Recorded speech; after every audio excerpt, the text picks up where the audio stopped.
Hello friends, welcome to engineering junction. दोस्तों, आज की वीडियो में हम बात करने वाले हैं फेजर डायग्राम और कॉम्प्लेक्स पावर के बारे में।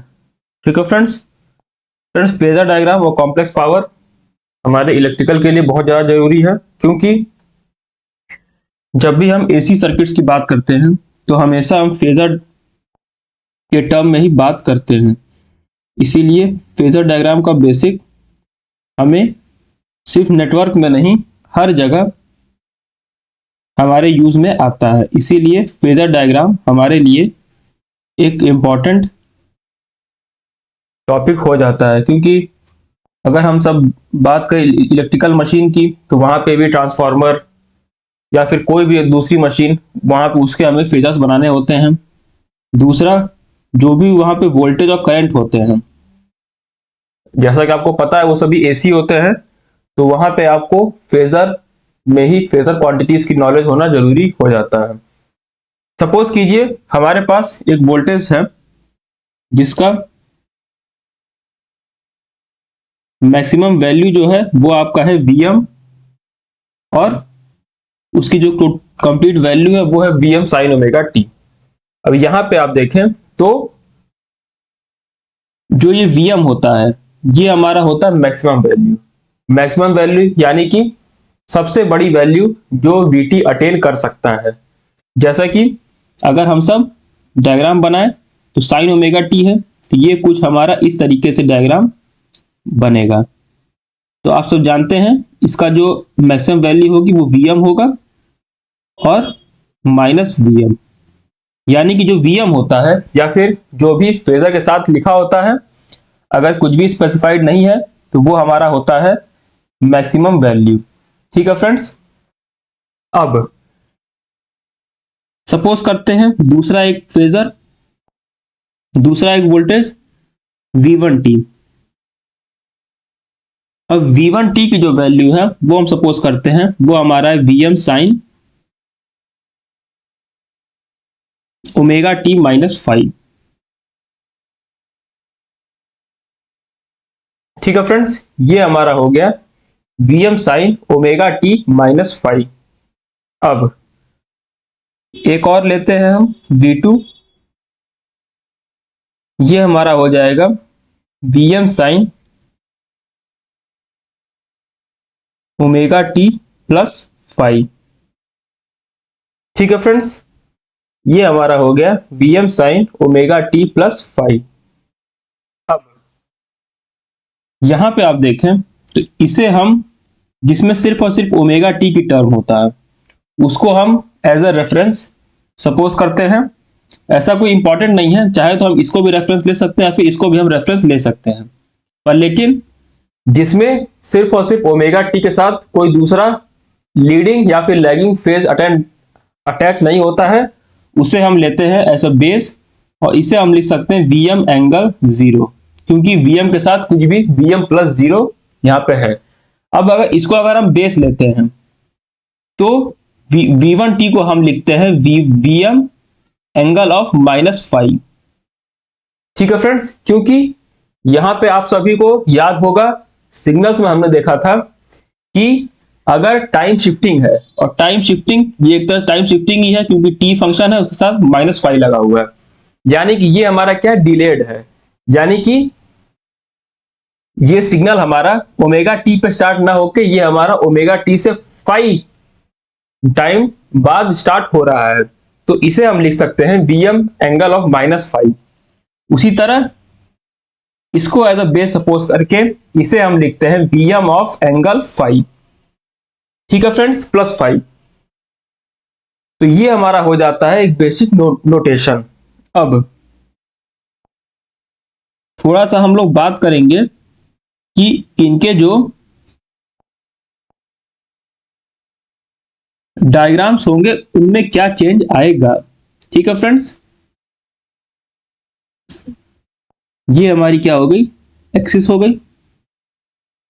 अब सबसे पहले तो हम ड्रॉ करते हैं हमारे रेफरेंस Vt को। तो Vt हमारा क्या है, सिंपल सा साइन वेव है, तो वो हमारा कुछ इस तरीके से हो जाएगा।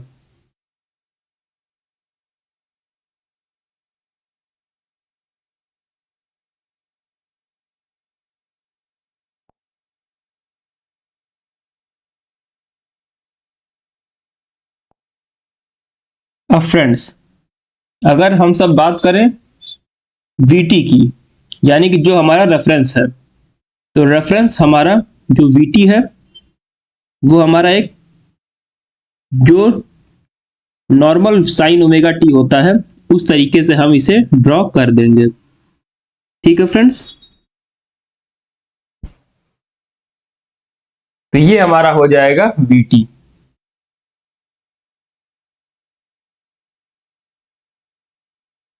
ठीक है फ्रेंड्स, अब दूसरा हम ड्रॉ करते हैं V1T। V1T क्या है? ओमेगा टी माइनस फाइव, यानी कि ये एक तरीके से डिलेड सिग्नल है। तो हम क्या करेंगे, ये हमारा t इज इक्वल टू 0 पे स्टार्ट ना होके ये फाइव टाइम बाद ये स्टार्ट होने वाला है। ठीक है फ्रेंड्स, यहाँ पे जो हमारी एक्सिस है वो t एक्सिस ना होके ये हमारी ओमेगा टी एक्सिस है। इस बात का आप लोग ध्यान रखिएगा। अब V1T अगर हम ड्रॉ करें तो V1T हमारा 5 टाइम बाद में स्टार्ट होके ये हमारा कुछ इस तरीके से ड्रॉ होगा। फ्रेंड्स, ये जो व्हाइट वाली जो है, व्हाइट जो आपको इंक दिख रही है, ये हमारा हो जाएगा V1T।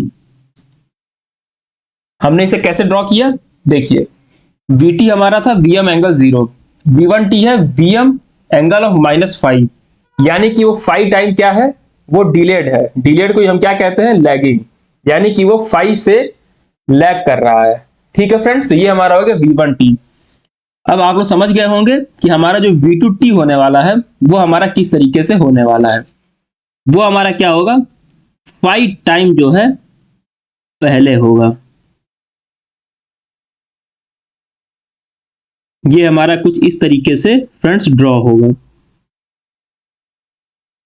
ठीक है फ्रेंड्स, मैग्नीट्यूड थोड़ा वो चेंज है क्योंकि हम इसे फ्री हैंड ड्रॉ कर रहे हैं। आई होप आप सभी को समझ में आ गया होगा। फ्रेंड्स, ऐसे ही कुछ जब हम 3 फेज पढ़ेंगे तो 3 फेज में भी कुछ इसी तरीके से वर्किंग वहां पे चलती है। ठीक है फ्रेंड्स, तो ये हमारा हो गया बेसिक रिप्रेजेंटेशन। अब यहां पे आप देखें तो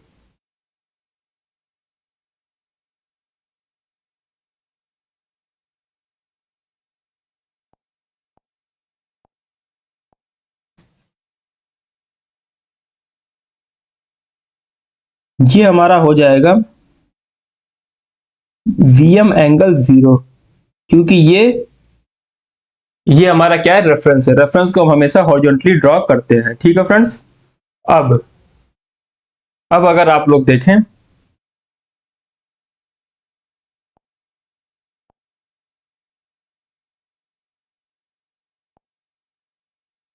ये हमने क्या किया, क्लॉकवाइज डायरेक्शन में इसे फाई एंगल से रोटेट कर दिया। तो जब भी हम क्लॉकवाइज में रोटेट करते हैं तो ये हमारा रिप्रेजेंट करता है लैगिंग को, VM angle of minus five.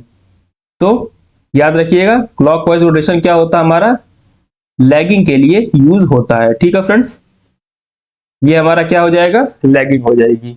यानी कि अगर आपको कभी भी कोई लैगिंग या लीडिंग निकालना है, सबसे पहले किसी एक क्वांटिटी को आप रेफरेंस सपोज कीजिए, फिर आप देखिए जो दूसरी क्वांटिटी है वो फाई एंगल किस साइड उस क्वांटिटी के लाई कर रही है।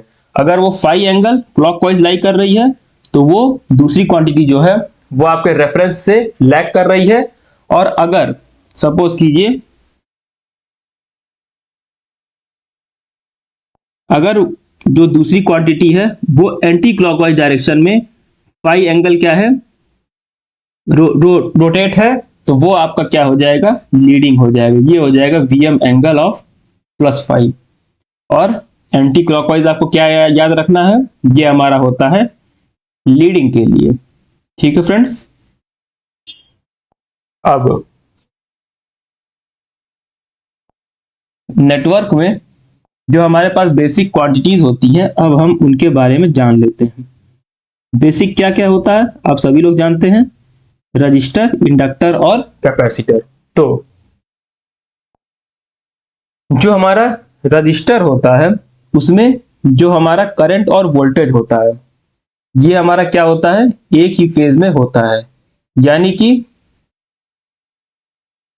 जिस फेज में करंट होगा उसी फेज में वोल्टेज होगा, या फिर हम उल्टा भी कह सकते हैं, जिस फेज में वोल्टेज होगा उसी में हमारा करंट भी होगा।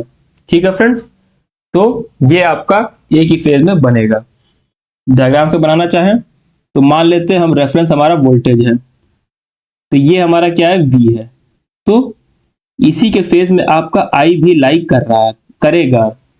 फ्रेंड्स यहाँ पे हमने I के मैग्नीट्यूड को छोटा लिया है, अगर I का मैग्नीट्यूड बड़ा हुआ तो वो V से आगे निकल जाएगा, तो मैग्नीट्यूड हम एडजस्ट कर सकते हैं।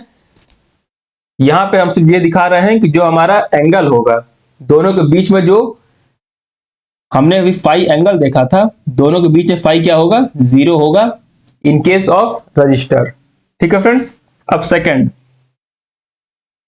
सेकंड हम बात करते हैं हमारे इंडक्टर के बारे में।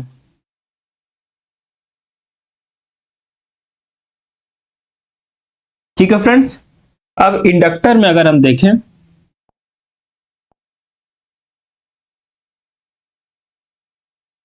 तो यहां पे जो हमारा करंट और जो वोल्टेज है इंडक्टर के अक्रॉस, ये हमारा क्या होता है, अगर हम एक्सप्रेशन वाइज चलें तो देखिए यहां पे V हमारा होता है LdI/dt। ठीक है फ्रेंड्स, यही होता है। तो अगर अब यहां पे देखें V को, अगर हम सपोज करें I हमारा फेजर है, तो I को हम सपोज करते हैं ये हमारा है Im sin ओमेगा t। अगर हम इसे sin ओमेगा t सपोज करें तो जो हमारा V आएगा वो हमारा आएगा Lim, क्योंकि di/dt है, इसे हम लोग अगर डिफरेंशिएट करें तो Lim by omega, sorry friends, Lim omega sine omega T का कॉस ओमेगा टी, और कॉस ओमेगा टी को हम लोग क्या लिख सकते हैं, कॉस ओमेगा टी को हम लोग लिख सकते हैं साइन ओमेगा टी माइनस π/2। यानी कि यहां पे अगर हम देखें तो जो हमारा साइन कॉस ओमेगा टी को हम लोग लिख सकते हैं, sorry friends, sine omega T plus π/2, क्योंकि अगर आप लोग यहां पे देखें तो साइन ओमेगा टी हमारा क्या हो सकता है, cos omega T plus π/2। I hope आप सभी को इसमें कोई भी डाउट नहीं होगा। हम इसे कॉस ओमेगा टी प्लस π/2 लिख सकते हैं। अगर हम सब इसे ऐसा लिखते हैं तो हम क्या देख सकते हैं कि जो हमारा V है वो हमारा I से क्या कर रहा है, लीड कर रहा है। तो इसीलिए जब भी हम इंडक्टर का हम फेजर डायग्राम बनाएंगे तो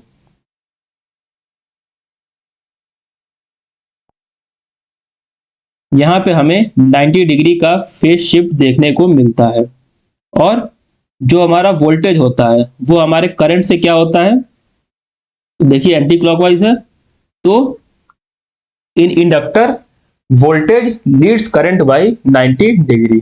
ठीक है फ्रेंड्स, आई होप आप सभी को समझ में आ गया होगा। अब तीसरा हमारा क्या है, कैपेसिटर है।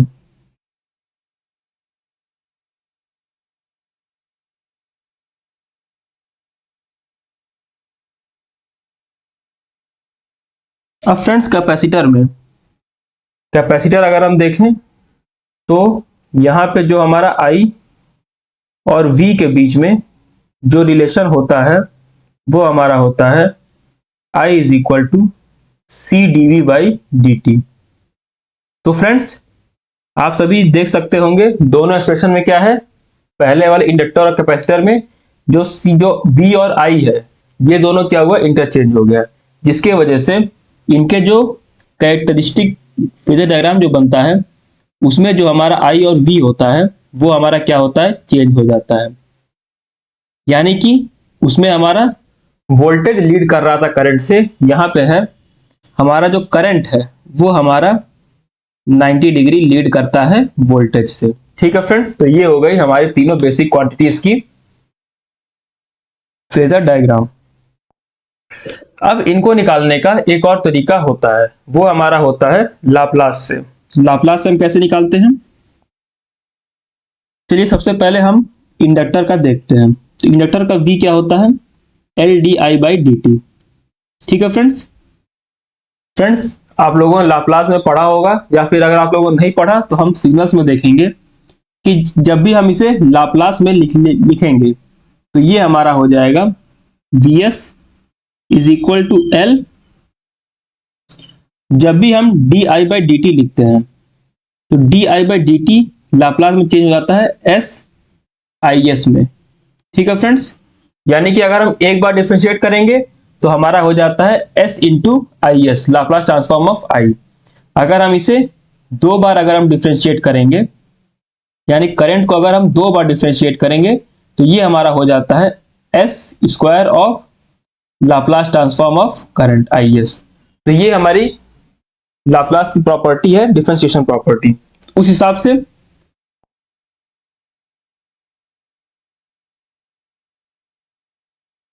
ये हमारा हो जाएगा एल एस आई एस। ठीक है फ्रेंड्स, और हम जानते हैं, या फिर अगर आप लोगों को नहीं पता होगा, क्योंकि हम एक क्रैश कोर्स कर रहे हैं तो हम ये सपोज करके चलेंगे कि आप लोगों ने बेसिक सभी का पढ़ा होगा। एस की वैल्यू हमारी होती है जे ओमेगा।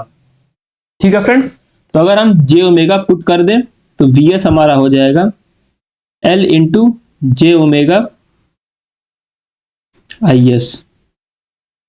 तो यहां से आप देख सकते हैं जो हमारा वी एस है वो हमारा क्या हो जाएगा, जे ओमेगा एल आई एस। ठीक है फ्रेंड्स, तो आप लोगों को एक बात और समझनी चाहिए, बहुत इंपॉर्टेंट है, कि अगर हमारे पास लिखा हुआ v is equal to J into I. ठीक है फ्रेंड्स, अगर j इंटू आई लिखा हुआ है तो इसका मतलब क्या हुआ, j का बेसिक सा मतलब क्या है। तो यहां से अगर हम एंगल निकाले तो एंगल v हमारा हो जाएगा angle i plus 90 degree.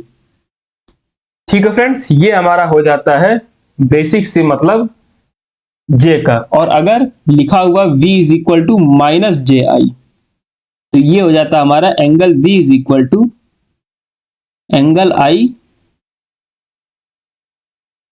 Minus 90 degree.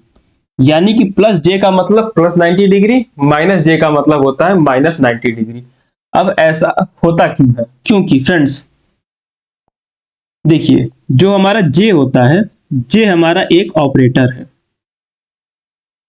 जे हमारा जैसे प्लस माइनस हमारे पास एडिशन मैथमेटिक्स में होते हैं, वैसे ही जब हम फेजर क्वांटिटीज की बात करते हैं तो जे हमारे लिए एक ऑपरेटर है।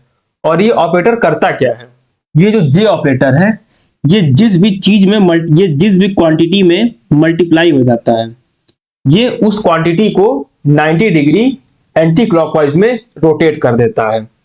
समझिए कैसे, मान लीजिए पहले जो हमारा x था वो हमारा कुछ इस तरीके से था।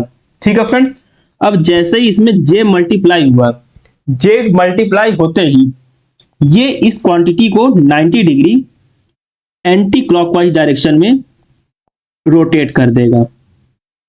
ये हमारा हो गया 90 डिग्री एंटी क्लॉकवाइज। और एंटी क्लॉकवाइज रोटेट कर दिया मतलब क्या किया इसने, 90 डिग्री x को रोटेट कर दिया। इसका मतलब अब अगर हम इस jx की अगर हम वैल्यू लिखें तो jx हमारे पास क्या है, एंगल ऑफ x, यानी कि इसका एंगल प्लस 90 डिग्री। ठीक है फ्रेंड्स, तो इसीलिए जब भी हमारे पास j होता है तो हम 90 डिग्री ऐड करते हैं। अब अगर हम माइनस जे की बात करें तो माइनस जे क्या करता है, प्लस जे उसे एंटी क्लॉकवाइज डायरेक्शन में रोटेट करता था, माइनस जे क्या करेगा, उसे माइनस क्लॉकवाइज डायरेक्शन में रोटेट करवा देगा। इसीलिए जब भी माइनस जे आता है तो हम 90 डिग्री क्या करते हैं, सब्ट्रैक्ट करते हैं। उसी तरह यहां पे देखिए, यहां पे हमारे पास क्या है, प्लस जे है। प्लस जे का मतलब क्या है, अगर हम यहां से एंगल ऑफ v लिखें, यहां पे हम मैग्नीट्यूड की बात नहीं करते क्योंकि मैग्नीट्यूड हमने जैसे कहा बाद में हम एडजस्ट कर सकते हैं। यहां पे हम सिर्फ फेजर देख रहे हैं। फेजर में जो एंगल है लीडिंग या लैगिंग, तो एंगल vs जो हो जाएगा ये हो जाएगा angle of is plus j की वजह से क्या हो जाएगा 90 डिग्री प्लस 90 डिग्री। तो यहां पे आप सब देख सकते हैं जो हमारा वीएस है वो क्या है, आईएस से 90 डिग्री लीडिंग में है। फ्रेंड्स इसे हम 90 डिग्री ज्यादा नहीं बोलेंगे, मोर नहीं बोलेंगे, हम एंगल में बात कर रहे हैं इसीलिए हम कहेंगे 90 डिग्री लीडिंग या फिर 90 डिग्री लैगिंग। यहाँ पे क्या है, प्लस 90 है, इसीलिए हम कह रहे हैं इसे 90 डिग्री लीडिंग। ठीक है फ्रेंड्स, आप लोग अगर चाहते तो यहां से भी डायरेक्टली देख सकते थे कि जो हमारा वीएस है वो हमारा क्या है, J into omega L I S, यानी कि जो भी आई एस है ये उससे 90 डिग्री लीड कर रहा है, क्योंकि जे हमारा क्या करता है, जे हमारा 90 डिग्री एंटी क्लॉकवाइज में रोटेट कर देता है। तो यहां से भी आप लोगों ने देखा कि जो इंडक्टर में जो वोल्टेज होता है वो करंट से 90 डिग्री क्या करता है, लीड करता है। अब इसीलिए कुछ नोटेशंस हमारे पास है, जैसे कि अगर हम इंडक्टर की बात करें तो इंडक्टर में हम वोल्टेज या करंट, जैसे सपोज कि ये हमारा वोल्टेज है, ये हमारा इंडक्टर में वोल्टेज और करंट है, तो अगर हमें इसके V को अगर रिप्रेजेंट करना होगा तो हम इसे सिर्फ और सिर्फ V और I नहीं लिख सकते। क्यों? क्योंकि इंडक्टर जो है वो हमारा फेजर क्वांटिटी में हम अगर लिखना चाहें तो हम इसे लिखेंगे J इंटू वी या फिर माइनस J इंटू आई। अगर हम इंडक्टर में अगर करंट लिख रहे हैं तो हम लिखेंगे minus J I. Minus J I क्यों? क्योंकि करंट हमारा वोल्टेज से क्या करता है, लैग करता है, और 90 डिग्री लैग के लिए हम करते हैं माइनस जे। और अगर हम इंडक्टर में अगर हम वोल्टेज लिखेंगे तो वोल्टेज को हम लिखेंगे plus J V. Plus J V क्यों? क्योंकि जो हमारा वोल्टेज है वो हमारा 90 डिग्री लीड करता है। सेम वही चीज कैपेसिटर में, कैपेसिटर में अगर हम डीसी लिखेंगे तो इसे हम लिखेंगे माइनस जेवी। माइनस जेवी क्यों लिखेंगे? क्योंकि कैपेसिटर में जो वोल्टेज है वो हमारा 90 डिग्री लैग करता है। अब करंट अगर हम लिखें तो इसे हम लिखेंगे plus J of V plus J I.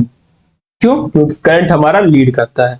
Friends इसे याद करने का सबसे, जो मैं कह सकता हूं शॉर्ट ट्रिक आप कह सकते हैं,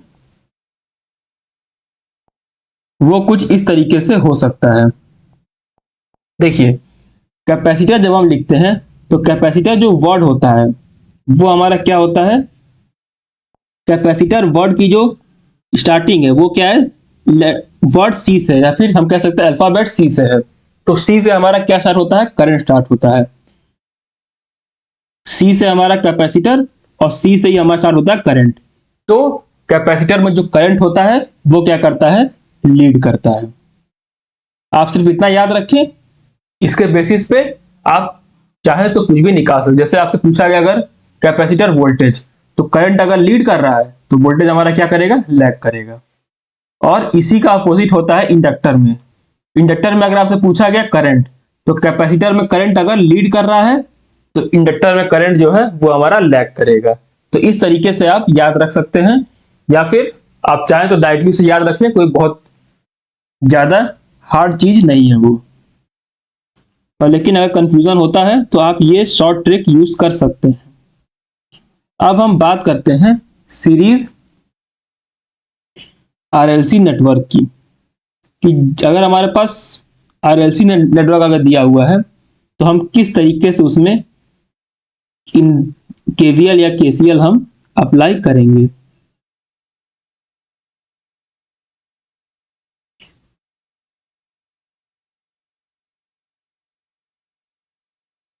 ये हमारा क्या हो जाएगा, आर है, ये हमारा एल है, ये हमारा सॉरी ये हमारे पास सी है और ये हमारा एल है। ठीक है फ्रेंड्स, अब ये हमारा क्या है, वी आर है, ये हमारा वी सी है और ये हमारे पास है वी एल। फ्रेंड्स एक चीज यहाँ पे नहीं बदलती, डीसी हो या एसी, कि जो हमारा केवीएल और केसीएल है ये हम जैसे वहां पे लगाते थे सेम टू सेम हम यहाँ भी लगा सकते हैं। और दूसरा, अगर हमारे पास सीरीज सर्किट है तो डीसी हो या एसी, सीरीज में जो हमारी करंट है वो सेम रहती है और पैरेलल में जो हमारा वोल्टेज है वो सेम रहता है। तो अगर हम इसमें लिखना चाहें केवीएल। तो इसे हम इस तरीके से नहीं लिखेंगे कि हम यहाँ पे लिख दिए VS minus VR minus VC minus VL is equal to 0। ये हमारा गलत हो गया। ये हमने क्या कर दिया, इसे AC में लिख दिया, पर हम AC में नहीं लिख सकते। ठीक है फ्रेंड्स, अब AC में नहीं लिख सकते तो फिर हम इसे कैसे लिखेंगे, आइए देखते हैं। ये हमारा क्या है, बिल्कुल गलत है। तो सबसे पहले आप एक रेफरेंस लेंगे। हम रेफरेंस सपोज करते हैं VS को। जो हमारा VS है यही हमारा क्या है, रेफरेंस है। अब VS के टर्म में हमें बाकी सभी को लिखना है। लिखना बहुत ही सिंपल है, बस आपको अभी जो हमने ये चीज देखी प्लस जे और माइनस जे का कॉन्सेप्ट, बस ये आपको ध्यान में रखना है। जो हमारा VS है, VS को हम लिखेंगे एज इट इज। फिर उसके बाद हमारे पास VR है। अब VR क्या होता है, वो करंट के ना तो लीड करता ना लैग करता, करंट के फेज में रहता है। तो VR को हम एज इट इज लिख सकते हैं। फिर उसके बाद माइनस कैपेसिटर। अब कैपेसिटर का जो वोल्टेज V है वो करंट से क्या करता है, लैग करता है। तो लैगिंग के लिए हम क्या करते हैं, minus of J into VC, क्योंकि VC क्या है, लैग करता है, और लैगिंग के लिए हम क्या करते हैं, माइनस यूज करते हैं। तो आप लिखेंगे माइनस JVC। फिर उसके बाद माइनस, अब VL लिखना है। वोल्टेज इंडक्टर में क्या करता है, करंट को लीड करता है, और लीड के लिए हम क्या करते हैं, प्लस J का हम यूज करते हैं। इसका मतलब कि यहां पे हम लिखेंगे minus J VL is equal to 0। Friends, ये जो हमने इक्वेशन लिखी है, यहाँ पे हमसे एक छोटी सी गलती हो गई है, हमसे या फिर मुझसे एक छोटी सी गलती हो गई है। और वो गलती क्या है, वो गलती ये है कि जब हम कैपेसिटर का हम वोल्टेज लिखेंगे तो हम लिखेंगे माइनस JVC, और एक माइनस पहले से बाहर था तो माइनस माइनस प्लस हो जाएगा। यानी कि जो हमारी केवीएल इक्वेशन होगी वो हमारी कुछ इस तरीके से दिखाई पड़ेगी। ठीक है फ्रेंड्स, ये हमारा क्या है, केवीएल इक्वेशन है। ठीक है, अब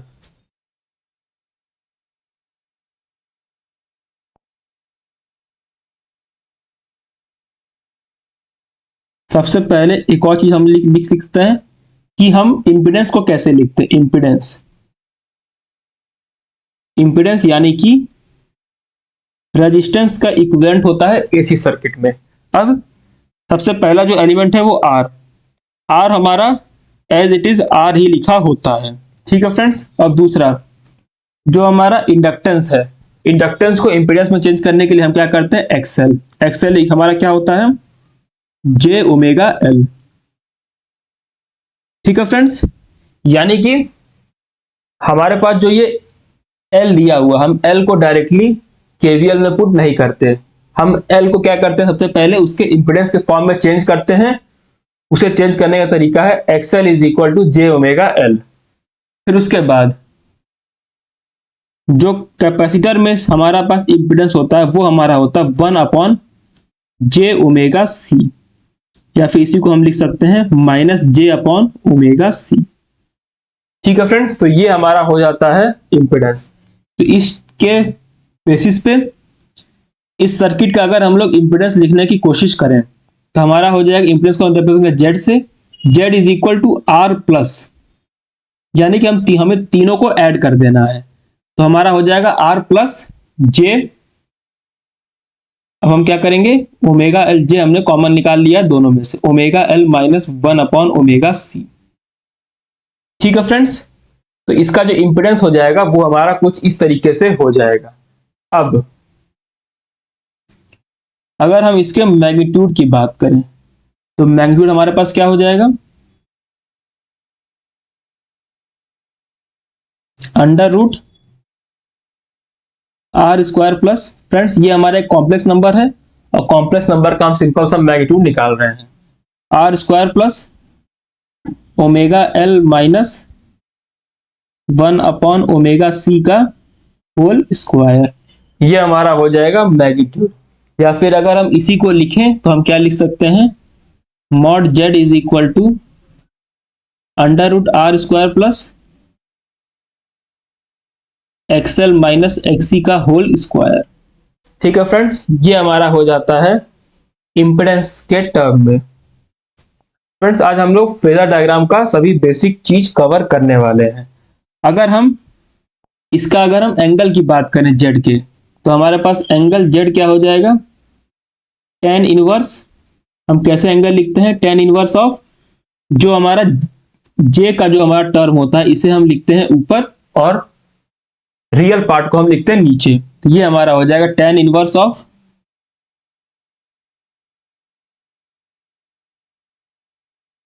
omega L minus 1 upon omega C upon are.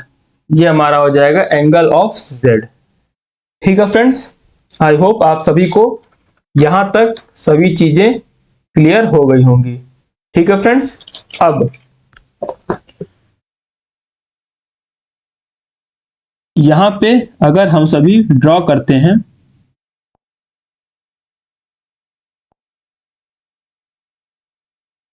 Suppose कीजिए जो हमारे पास सीरीज है, तो सीरीज में क्या होता है, हमारे पास करंट सेम होती है, तो करंट को ही हम क्या करते हैं, एज ए रेफरेंस मान लेते हैं। ठीक है फ्रेंड्स, तो करंट हमारे पास रेफरेंस हो गया। अब अगर हम बात करें वी आर की, तो वी आर हमारा क्या होता है, करंट के इन फेज होता है, तो ये हमारा हो जाएगा वी आर। ठीक है फ्रेंड्स, अब अगर हम बात करें वीसी की, तो वीसी क्या होता है, वो करंट से क्या होता है, लैग करता है। तो वीसी हमारा कुछ करंट से लैगिंग इस तरीके से बन जाएगा। ठीक है फ्रेंड्स, अब बारी वीएल की है, तो वीएल क्या करता है, वीएल हमारा लीड करता है करंट को, तो ये हमारे पास हो जाएगा वीएल। ठीक है फ्रेंड्स, ये हमारे पास हो गया क्या, वीएल। अब यहां पे हमें एक चीज ध्यान देनी है, और वो ये कि अगर आप लोग देखें तो जो वीएल और वीसी है, वीएल और वीसी क्या है, ये हमारा हो जाएगा माइनस जे और ये हमारा हो जाएगा प्लस जे। अब ये दोनों क्या हो गया, स्ट्रेट लाइन में आ गए। अब इनमें से जो बड़ा होगा, जिसका मैग्नीट्यूड बड़ा होगा, वीएल और वीसी में से जिसका मैग्नीट्यूड बड़ा होगा, ये फेजर हमारा उस साइड को कन्वर्ट हो जाएगा। जैसे कि हम सपोज करते हैं कि जो हमारा वीएल है वो क्या होगा, वीसी से बड़ा हुआ, तो बाकी सभी चीजें तो हमारी एज इट इज रह जाएंगी। जैसे कि ये हमारा हो गया करंट आई, ये हमारे पास हो गया वी आर। अब यहां पे आप देखें, हमने सपोज किया वीएल हमारा वीसी से बड़ा हो गया, तो अब ये हमारा कुछ इस तरीके से बन जाएगा।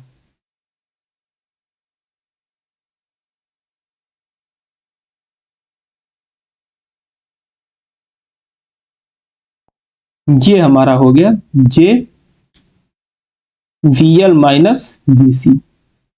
ठीक है फ्रेंड्स, तो ये फेजर हमारा कुछ इस तरीके से कन्वर्ट हो जाएगा। वहीं अगर सपोज कीजिए अगर हमारा वीसी जो है वो वीएल से बड़ा होता, तो ये जे वीएल माइनस वीसी ऊपर की तरफ ना होके ये हमारा नीचे की तरफ बन जाता। ठीक है फ्रेंड्स, अब यहां पे अगर आप देखें तो जो हमारा वीएस है, वीएस क्या है, अगर हम इसको इस तरफ शिफ्ट कर दें तो वीएस हमारा है इन सभी का फेजर सम। तो फेजर सम लेने के लिए हम क्या करते हैं, ग्राफिकली हम इन दोनों को जोड़ देते हैं, तो ये हमारे पास हो गया वीएस। तो यहां से हम क्या लिख सकते हैं कि जो हमारा वीएस है, वीएस हमारा क्या है, V R plus J of VL minus VC. इसको आप लोग ऐसे ही रख सकते हैं। बस इसे रखते वक्त आपको ध्यान में ये रखना है कि जो वीएल और वीसी है, हमें सिर्फ इसका मैग्नीट्यूड ही लेना है। यानी कि अगर हमारा वीएल वीसी से बड़ा हुआ तो ये हमारा plus sign as it is रहेगा। पर अगर सपोज कीजिए वीसी हमारा बड़ा हो गया वीएल से मैग्नीट्यूड में, तो अपने आप हमें बाहर एक माइनस साइन देखने को मिल जाएगा।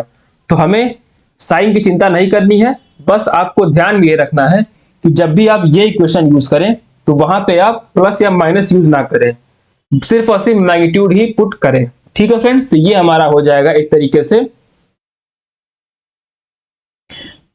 हमारा वोल्टेज हो गया। अब जो ये हमारा फाई होता है, ये हमारा फाई, ये हमारा एक बन गया एक हमारे पास वोल्टेज ट्रायंगल, या फिर इसे हम पावर ट्रायंगल भी कह सकते हैं। यहाँ जो हमारा फाई है, फाई को अगर हम लिखना चाहें कॉस फाई, अगर हम कॉस फाई लिखें तो कॉस फाई हमारे पास क्या आ जाएगा, V R by V S.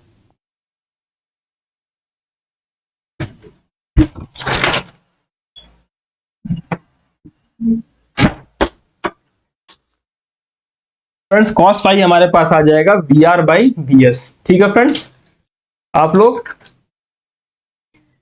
अगर हम लिखें साइन फाई, साइन फाई हमारा होता है परपेंडिकुलर अपॉन हाइपोटेन्यूज। ये हमारा परपेंडिकुलर हो गया, परपेंडिकुलर हमारा है V L minus V C by V S.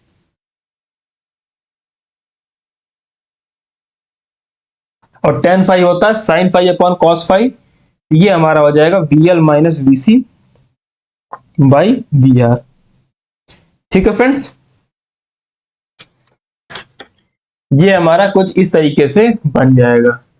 ठीक है फ्रेंड्स, अब इसके आगे का जो भी डिटेल है वो हम अगले वीडियो में कवर करेंगे, और अगले वीडियो में हम स्टार्ट करेंगे पैरेलल आरएलसी सर्किट। यानी कि अभी क्या है, ये तीनों हमारे किसमें हैं, सीरीज में है। हम देखेंगे कि जब अगर पैरेलल में होते हैं तो हमारा किस तरीके से होगा। ठीक है फ्रेंड्स, तो उसके बाद हम स्टार्ट करेंगे कॉम्प्लेक्स पावर। तो आज की वीडियो में सिर्फ इतना ही। अगर आपको वीडियो अच्छी लगी हो तो इसे लाइक करें, अपने दोस्तों के साथ शेयर करें, और अगर आपको कोई सजेशन देना हो या फिर अगर आपको कोई बात समझ में ना आई हो तो आप लोग कमेंट सेक्शन में अपना कमेंट छोड़ सकते हैं। मिलते हैं अगले वीडियो में। Thank you.